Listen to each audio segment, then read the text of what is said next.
KTV originals. নমস্কার, আপনাদের সঙ্গে আমি অর্পণ এসে গিয়েছি আবার একটা ব্র্যান্ড নিউ কেটিভি মিনির এপিসোড নিয়ে। এবারে একটা দারুণ ইনফরমেটিভ স্টোরি আপনাদেরকে বলবো, ইনফরমেশন আপনাদের সঙ্গে শেয়ার করবো। এর আগে আমরা বহু বিষয় নিয়ে আলোচনা করেছি, ডিজিটাল অ্যারেস্ট থেকে শুরু করে কী কী করণীয়, কী কী করবেন না। তবে এবারে এই সব কিছুর বিষয় নিয়ে, এই যে ধরুন আপনারা আমাকে দেখছেন বা আমি আপনাদেরকে দেখছি, অনেক কিছু জানছি, আপনারা কমেন্ট করছেন, পুরোটাই কিন্তু চোখ, মানুষের চোখ চলে যাওয়া মানে সব চলে যাওয়া। আর আজকে সেই চোখ নিয়ে একটা ইনফরমেশন, শুধু ইনফরমেশান নয়, একটা ভাইটাল ইনফরমেশান আপনাদের সঙ্গে শেয়ার করব। সেটা কি? সেটা হচ্ছে একটা গবেষণায় প্রকাশিত হয়েছে যে 2050 সালের মধ্যে পৃথিবীর অর্ধেক মানুষের চোখের সমস্যা দেখা দেবে। ঘাবড়ে গেলেন? ঘাবড়ানো এখনও অনেক বাকি রয়েছে। এটা ঠিক যে 2050 সালের মধ্যে পৃথিবীর অর্ধেক মানুষের চোখের সমস্যা দেখা দেবে। এটা ঘটনা। শুধু তাই নয়, 6 কোটি মানুষ, প্রায় 6 কোটি মানুষ পুরোপুরিভাবে অন্ধ হয়ে যাবার সম্ভাবনা রয়েছে। এমনই গবেষণায় প্রকাশিত এক তথ্যে পাওয়া গিয়েছে। সেটা কি গবেষণা, কাদের নিয়ে গবেষণা হয়েছিল, কেন গবেষণা হয়েছিল, সব তথ্য আপনাদেরকে দেব অবশ্যই। তবে তার আগে খুব সাবধান। আমরা সারাক্ষণ মোবাইল, ল্যাপটপ, এলইডি স্ক্রিন সব কিছুর দিকে, ট্যাবের দিকে তাকিয়ে থাকি, দীর্ঘক্ষণ তাকিয়ে থাকি। তার ফলে যে এফেক্টটা আমাদের চোখে পড়ছে, তার জন্যই কিন্তু এই রেজাল্ট আসবে আগামী দিনে। আর সেই রেজাল্ট যাতে আগামী দিনে না আসে, তার জন্যই কেটিভি মিনির দর্শকদের, কেটিভি মিনির পক্ষ থেকে সতর্কতামূলক এই ভিডিও, যা খুব খুব গুরুত্বপূর্ণ হতে চলেছে আপনার এবং সকলের জন্য। কি সেই তথ্য এবং কি সেই গবেষণায় প্রকাশিত হয়েছে, সেটা নিয়ে আজকের স্পেশাল এপিসোড কেটিভি মিনির। তাতে কি আছে একবার দেখে নেওয়া যাক। কেটিভি মিনির প্রথমে যেটা রয়েছে সেটা হচ্ছে যে চোখের বর্তমানে, আগে এই এক্সপ্লেনেশনটা দেওয়ার আগে, যে তথ্যে কি এসেছে বা গবেষণায় কি উঠে এসেছে সেটা বলার আগে, যে বর্তমানে মানুষ কি কি সমস্যায় ভুগছেন, মানে চোখের কি কি সমস্যায় ভুগছেন, সেটা কি? অন্ধত্ব। 1990 থেকে 2020 সালের মধ্যে বয়সভিত্তিক অন্ধত্বের হার 28.5% হ্রাস পেয়েছে, কমেছে। কিন্তু জনসংখ্যার বৃদ্ধির কারণে অন্ধ মানুষের সংখ্যা বৃদ্ধি পাচ্ছে। খুব অ্যালার্মিং। বয়সজনিত চোখের রোগ, বয়স বৃদ্ধির সাথে সাথে ম্যাকুলার ডিজেনারেশন, গ্লুকোমা ও ছানির মতো রোগের প্রকোপ বাড়ছে। এটি প্রবীণদের অন্ধত্বের অন্যতম কারণ। এটা খুব ন্যাচারাল, তাও জনসংখ্যা যেহেতু বাড়ছে তাই এটা ভীষণ অ্যালার্মিং। তবে তার মধ্যে সবচেয়ে গুরুত্বপূর্ণ যেটা, সেটা হচ্ছে আরও আছে পরের স্লাইডে। কি দেখে নেওয়া যাক। সেখানে রয়েছে মায়োপিয়া বা কাছের দৃষ্টিজনিত সমস্যা। এইটা কিন্তু বাড়ছে, যে আমরা কাছের কিছু জিনিস দেখতে পাচ্ছি না। সেটা কি বলছে? সেটা বলছে 1990 সালে শিশু ও কিশোরদের মধ্যে মায়োপিয়ার হার ছিল 12%, যা 2023 সালে কত হয়েছে? বেড়ে হয়েছে 36%। প্রায় 12 থেকে 36, মানে 24% বেড়েছে। পূর্ব এশিয়ার দেশগুলোতে এই সমস্যা ব্যাপকভাবে বৃদ্ধি পেয়েছে। যেমন তাইওয়ানে 90% তরুণ সেনাদের মায়োপিয়ার সমস্যা রয়েছে। অনুমান করা হচ্ছে যে 2050 সালের মধ্যে বিশ্বের 50% মানুষ মায়োপিয়ার শিকার হবে।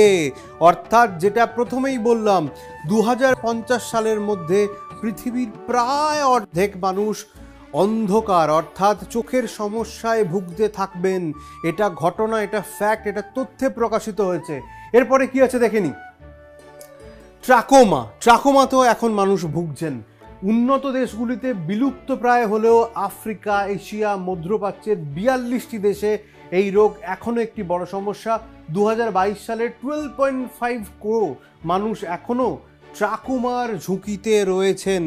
12.5 কোটি, অর্থাৎ প্রায় 12.5 কোটির বেশি মানুষ এই ট্রাকোমাতে আক্রান্ত রয়েছেন। সেটা সম্ভবত যে তথ্য আমাদের সামনে উঠেছে সেটা হচ্ছে আফ্রিকা, এশিয়ার, মধ্যপ্রাচ্যে প্রায় 42টি দেশে এই অসুখ দেখা দিচ্ছে।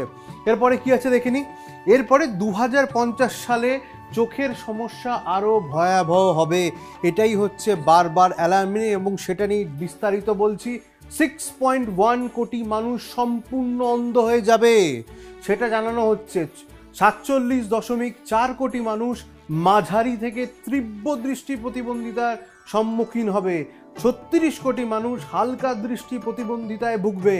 86.6 কোটি মানুষ চোখের প্রেসবায়োপিয়ার রোগে ভুগবে। বিশ্বের 50% মানুষ মায়োপিয়া রোগের শিকার হবে।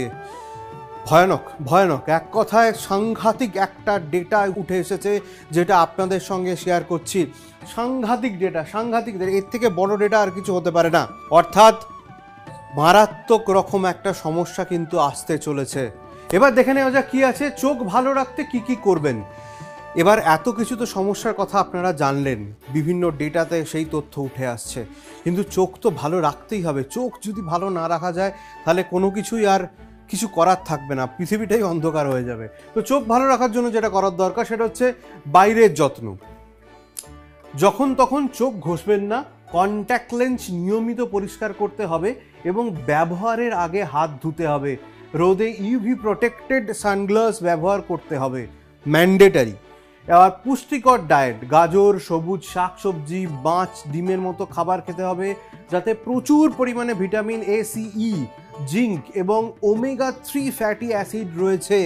এইগুলো কিন্তু চোখ ভালো রাখার জন্য একান্ত রকম করণীয় এবং সেটা আবশ্যিক। অর্থাৎ চোখ মানুষের কাছে সব কিছু।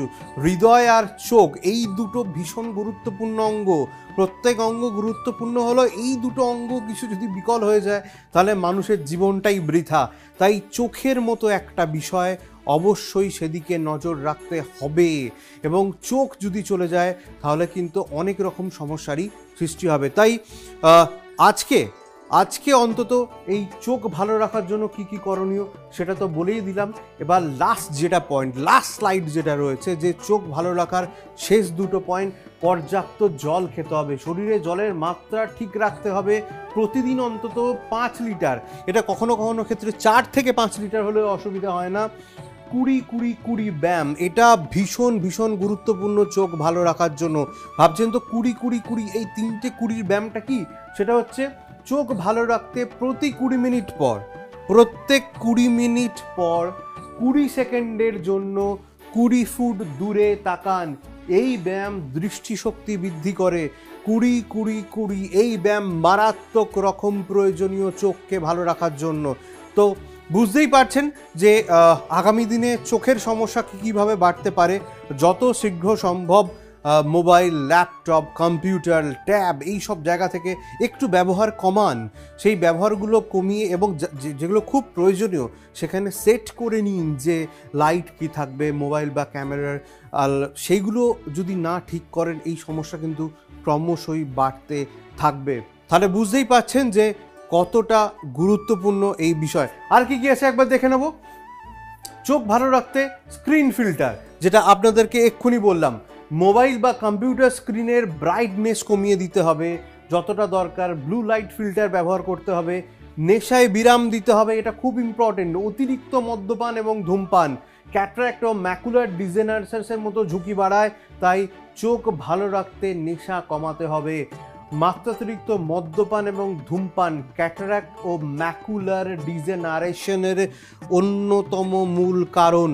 তাই এতগুলো পয়েন্ট চোখ ভালো রাখার জন্য আপনাদের মনে রাখতে হবে। আর কি আছে একবার দেখে নেওয়া যাক। নিয়মিত চোখ পরীক্ষা করতে হবে। এই যে দুটো পয়েন্ট দেখছেন, এটাই কিন্তু চোখ ভালো রাখার শেষ তথ্য আপনাদের কাছে তুলে ধরছি। নিয়মিত চোখ পরীক্ষা, প্রতি 1 থেকে 2 বছর পর একবার চোখ পরীক্ষা করানো উচিত। তবে ডায়াবেটিস বা উচ্চ রক্তচাপের রোগীদের আরও ঘন ঘন চোখ পরীক্ষা করানো উচিত। চোখ ভিজিয়ে রাখাটা খুব দরকার। চোখে ঘন ঘন ঠান্ডা জল দেওয়া উচিত। তাতে কাজ না হলে আর্টিফিশিয়াল আই ড্রপ নেওয়া উচিত। ঠান্ডা জল মানে বরফ গোলা জল যখন মনে হবে দিয়ে দেবেন এমনটা নয়, কিন্তু চোখকে ঠান্ডা রাখতে হবে। অনেকক্ষণ কাজ করার পর একটু জল দিয়ে মুখটা ধুয়ে নিলেন, তার সঙ্গে তাহলে চোখটারও আরাম হলো। এই ধরনের বিষয়গুলো করাটা খুব খুব দরকার। অর্থাৎ এই একটা ভয় ধরানো তথ্য আমাদের সামনে এসেছে, সেটা কেটিভি মিনির দর্শকদের সামনে শেয়ার করলাম। তবে আজকে এই চোখ কিভাবে ভালো রাখবেন সেটা যেমন করতে পারলাম, সেই কারণে কিন্তু আপনাদেরকেও সতর্ক হতে হবে যে চোখ ভালো রাখার জন্য আরও কী কী দরকার? অবশ্যই যাদের আরও সমস্যা রয়েছে তারা চিকিৎসকের তো পরামর্শ নিতেই হবে, কিন্তু সাধারণভাবে মিনিমাম ওয়েতে চোখ ভালো রাখার জন্য কী কী করণীয় সেটা কেটিভি মিনির দর্শকদের জন্য আজকে আপনাদের সামনে তুলে ধরলাম। কেমন লাগলো অবশ্যই জানাবেন। আজকের এপিসোড এখানেই শেষ করতে হচ্ছে, তবে খুব ভালো থাকুন আর সুস্থ থাকুন।